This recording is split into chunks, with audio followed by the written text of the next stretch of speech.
everybody, Michelle McClunan, astrologer and life coach, and I'm bringing you an update for the next full moon, which is on the 5th of May.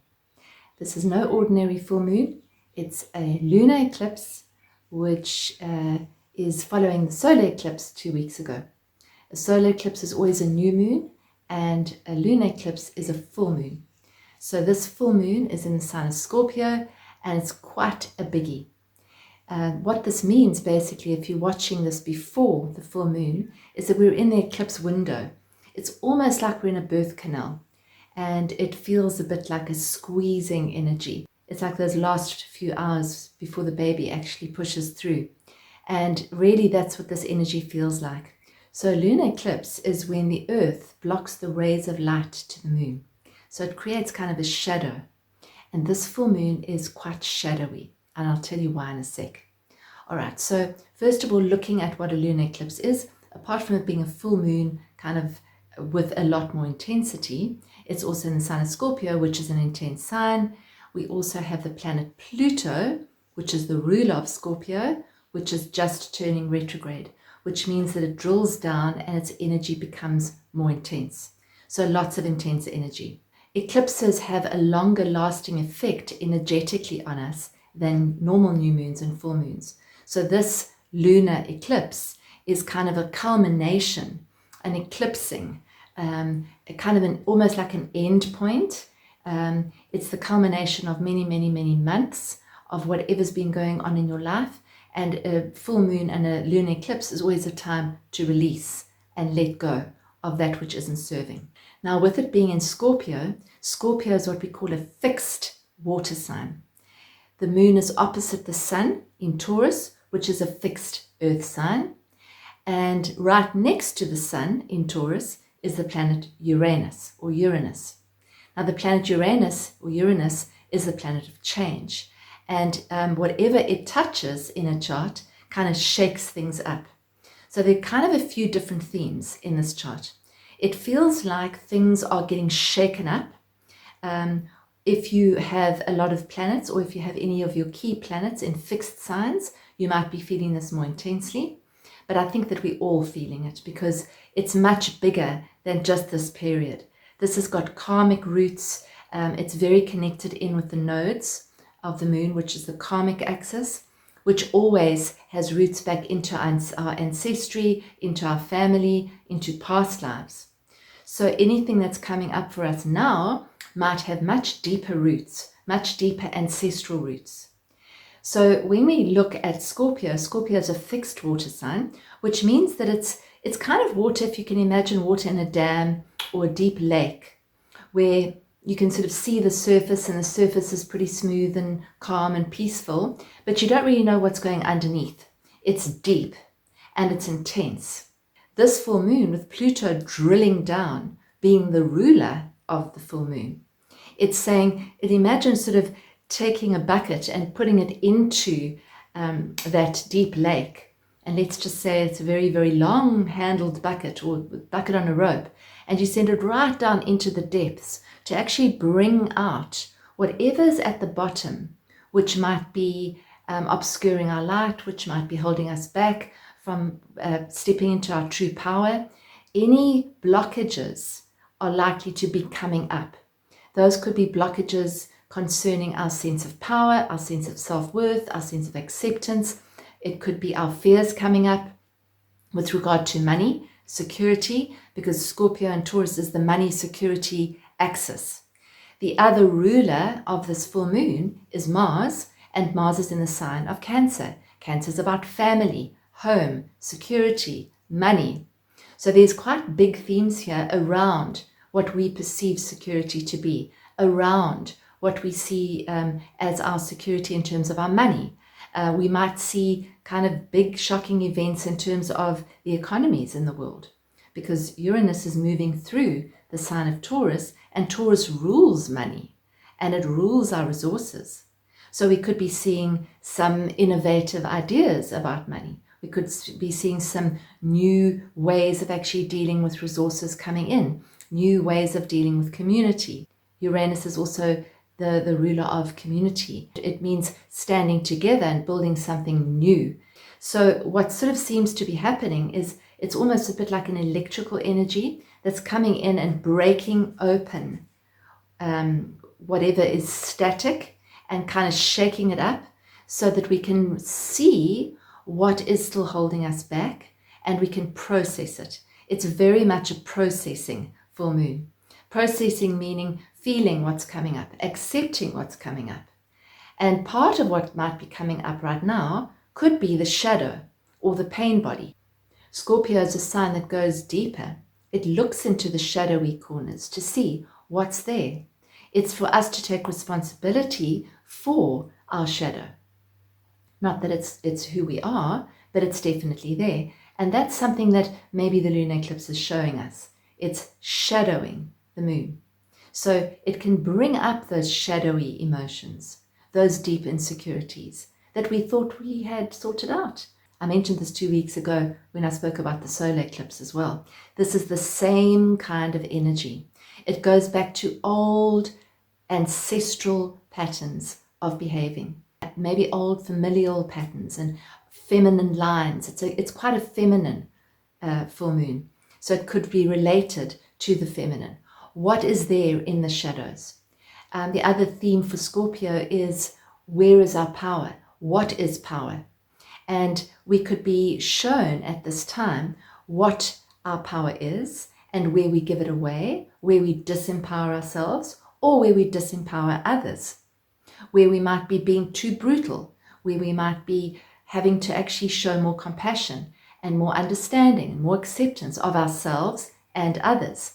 I think it's a time to really soften towards ourselves and others, knowing that everybody is kind of doing the best they can. This full moon lunar eclipse is a biggie. It really is a culmination point with this Pluto drilling down at 0 degrees of Aquarius. It'll now go back into the final degrees of Capricorn. Then it'll come forward again. Then it'll go back again. The whole year, it's going to be going backwards and forwards. All the time, it's interacting with the US's chart, the US's security and their economic system, their political system. So it looks like this is very much part of the huge change that we're experiencing in the world around us, but it's always reflecting what's going on inside us. So whatever's happening in your outside world, it's always good to see what's happening on my inside world. So if I'm seeing anger on the outside world, where is there anger inside me? If I'm feeling that the outside world is unstable, where is the instability inside me? If I feel that the outside world is fear-based, where is the fear inside me? And it's for us to see it. So we might feel squeezed by circumstances or people or partnerships to actually see these things about ourselves so that we can choose a different way of engaging with the world. This is a massive evolutionary shift where we're going from the left-brained consciousness, which is very much sort of system-driven, linear, 1, 2, 3, 4, 5, this is what you do. This is much more organic, it's much more feminine. But it means letting go of some of what we've seen to offer us security. And we've seen to identify ourselves with as what's offered us security. So it's really letting go. It's a release point. It's a culmination point. It's a very, very powerful point. So on the 5th of May in South Africa at about 7:30 in the evening, the eclipse will happen. Whether or not we can see it, it will be happening, and it is happening up until then. So I'm going to say this is really a few intense days if you're watching this before, and if you're watching it after the eclipse, that intensity will continue for a little bit, for a few days as well. And the effects of whatever you put in place at this full moon lunar eclipse are going to last for possibly 6 months or more. It could actually even mean kind of permanent change. So just remember, we're in the birth canal. Where we're going, we're not sure of. The way might be unclear. It's more about the process. What is happening in you in the moment? What are you feeling? I'm feeling fearful. Okay, can I take a moment to just feel this fear and let it move through me. Scorpio is the sign, as I said, a fixed water sign. It's a holding space for the emotions that need to move through us. And it's drilling down and bringing up those emotions so that we can clear them. Shortly after the full moon, the moon goes on and actually forms a beautiful grand water trine, which is a very flowing aspect. And that will actually help us to release whatever's come up. So kind of be prepared for a little bit of intensity in the next few days. I'm pretty sure you're feeling it. I know that most people I know, including myself, are feeling it. So whatever's coming up for you, feel it. See if you can process it through you, which just means feeling it without resistance, without judgment. Allow other people to feel what they need to feel without judgment. So if people are acting a bit crazy at this full moon, know that that's also part of it. When Uranus is involved, there can be a kind of a revolutionary, rebellious energy. There can be the desire for freedom, liberation, freedom from restrictions, letting go of the cords that are kind of holding us back, releasing the hooks that we've got in other people's energy. So if somebody else is not behaving the way that you would like them to behave, can you just unhook from it? Can we unhook from the drama? Because there could be quite a lot of drama right now with this one and people interacting and not getting on and conflict. There is that around. So can we actually just stay in the center, connect with love, connect with that part of us that is non-judgmental, compassionate, gentle, where we can just say this too will pass, and it will pass. But it's a very key turning point for us to let go of what no longer serves us. That for me is the biggest thing. We're moving into a new earth, a new way of doing things, a new way of seeing the world, a new way of engaging in the world. And for us to liberate ourselves, we've got to see that part of us that is not liberated, that part of us that still feels stuck in the old, that still feels fearful, that still feels very attached to the outcome. What if we were a little bit less attached to the outcome? What if we really trusted the universe? We trusted the flow of life to actually put us in the place that we're meant to be in, even if that place is difficult and uncomfortable. Maybe our soul's selected to be exactly in that place, in this place now, to show up in our unique way, to actually add to and contribute to the evolution of humankind, which is what's happening. And the earth is also evolving. So there's huge, massive, massive shifts. So if you're feeling a bit off kilter, you're feeling all over the place, don't worry. Just be a holding space for whatever's arising. Allow yourself to breathe. Allow yourself to come back home to that mid place, to the point of peace within you that never changes. Even when everything's going wild on the planet or in your family or in your work, there's a center point of peace that will maintain and help you be resilient to any effects around you. And if you're cruising through this, that's amazing, because you can help other people to actually hold their center if you are able to hold yours. The other thing is that Mercury is retrograde, and it's also kind of caught up in this full moon energy. Mercury is retrograde in Taurus, and so that can mean that there are fixed ideas, fixed belief systems, fixed ways of doing things. There's a lot of fixed energy in this chart, at this time. So what about you is fixed? What about you could be more flexible? What about your belief system could you release that might not be serving you anymore? What about your value system? Have your values changed? Are your values different now to what they were years ago? Are your values yours, or are they your parents or your siblings or your partners? And maybe those need to be looked at to see if they're still relevant. We're actually going to be looking at values in our inner space community in May. If you'd like to join us, you can join using the link below, and join us for the month, because we're really going to explore this And it's quite key because of these eclipses on the Taurus-Scorpio axis. This is the second last eclipse that we'll have on that axis, and there will only be another Taurus-Scorpio eclipse season in 2031.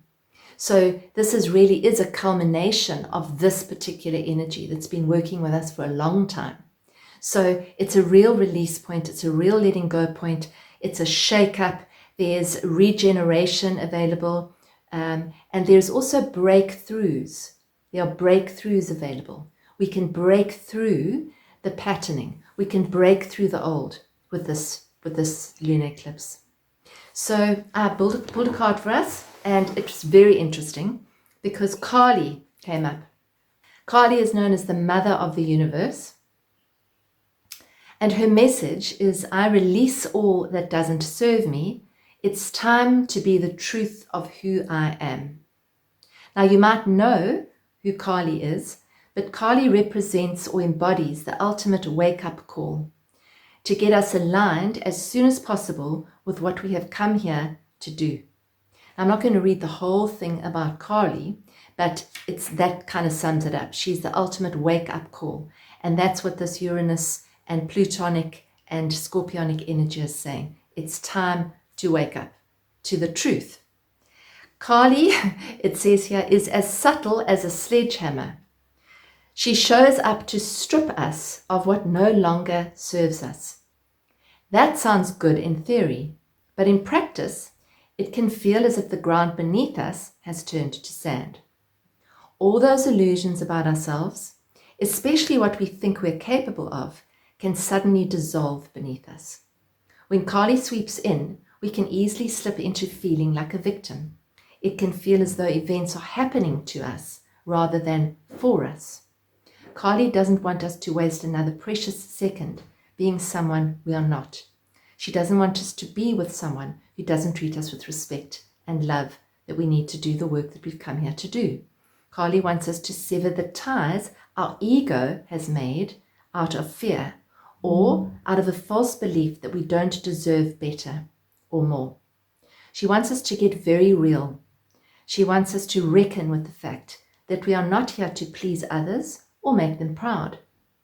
We are here to listen to the singular call of our own soul. Kali is the harbinger of having entered Kairos or soul time. Stripping the ego to reveal the soul can feel raw and often heartbreaking.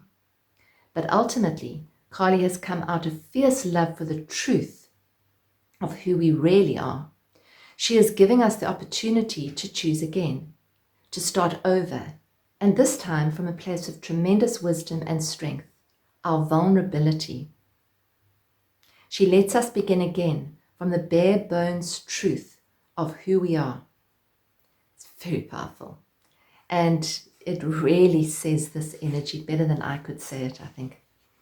Her soul voice meditation is what is falling away from my life right now that no longer serves me. What is falling away from my life right now that no longer serves me? It's a good question to ask. That could be a belief system. It could be a way of behaving. It could be a fearful way of reacting or responding to somebody that you love or to others. What is it that's falling away that doesn't serve you? Does trying to control your situation work for you? Does being in resistance work for you? And you can just feel it in your body. As soon as you go into resistance, there's a tension, there's a tightening, and there's a blocking of the flow. So what she wants to do, what the Scorpio full moon eclipse wants us to do, is to see that and to say, in this moment, I release it. I release that resistance. So it is kind of moving into a state of empowerment and surrender to what is actually going on. Otherwise, we can't actually go through the cycle and the process of regeneration and renewal. And Pluto being the planet of regeneration. Pluto is the planet of transformation, death, rebirth, regeneration. What is dying so something else can be reborn? This is the energy of the phoenix rising from the ashes. But first there have to be ashes. First you have to get rid of, burn, clear that which you don't need. And we're seeing this in Technicolor around the world with in many different areas. The old is not working. The new hasn't been born yet, but it's in the process. So same with us. We're in the birth canal. We're being reborn, and we get the chance to do it consciously and to see it. So I release all that doesn't serve me. It's time to be the truth of who I am. And the truth of who we are is not our roles. It's not our belongings. It's not our jobs. It's not our faces or our bodies. The truth of who we are is much deeper than that. It's the infinite self. What it's doing is it's stripping away whatever isn't true and leaving us with the bare bones of what is true. And that is not comfortable for the ego. This is the hero's journey. So be patient with yourself, be kind to yourself, be compassionate with whatever's arising, and know that it will pass. It is a little bit intense right now. That's a pretty accurate word for a Scorpio lunar eclipse with Pluto, its ruler, retrograde. It's quite a lot of intensity. So take time out of your day to be still. Taurus, which is where the sun is, it says slow down. Take it easy. Go and sit outside in the sunlight for a few moments. Have a cup of tea. Breathe. Bring yourself back. Connect with Mother Nature. That's Taurus. Connect with nature. Nature will help you hold all of this water energy that we have at the moment with this full moon. As I said, Mars is in Cancer, also water. So there's a lot of water here. And know that this is a much bigger change than just your physicality. It's your soul. It's your soul journey. It's your soul evolution. Pluto is the planet of soul evolution. And he's working with us big time. So I hope that helps. I hope it gives you some light. And remember that only one light takes away the darkness. So if you feel like you're in darkness, you just have to light one light. And it eradicates the darkness. And that is your role, that is my role, is to be that light as much as we can for ourselves, connect with our own inner light, and be that light for other people if they might need it. Just be that steady presence if you're able to be that steady present. And if you're not able, to say that. I'm not able to do that right now. I just need to stabilize myself, because you'll be of more use then anyway. So thank you for listening. And if you enjoyed this, please subscribe and hit the notification button. I put a video out only once every 2 weeks. And if you'd like a reading, you can get hold of me via my website below. And please comment and let me know if this was helpful, or if you have anything to add to the conversation. Thanks so much for listening. Lots of love.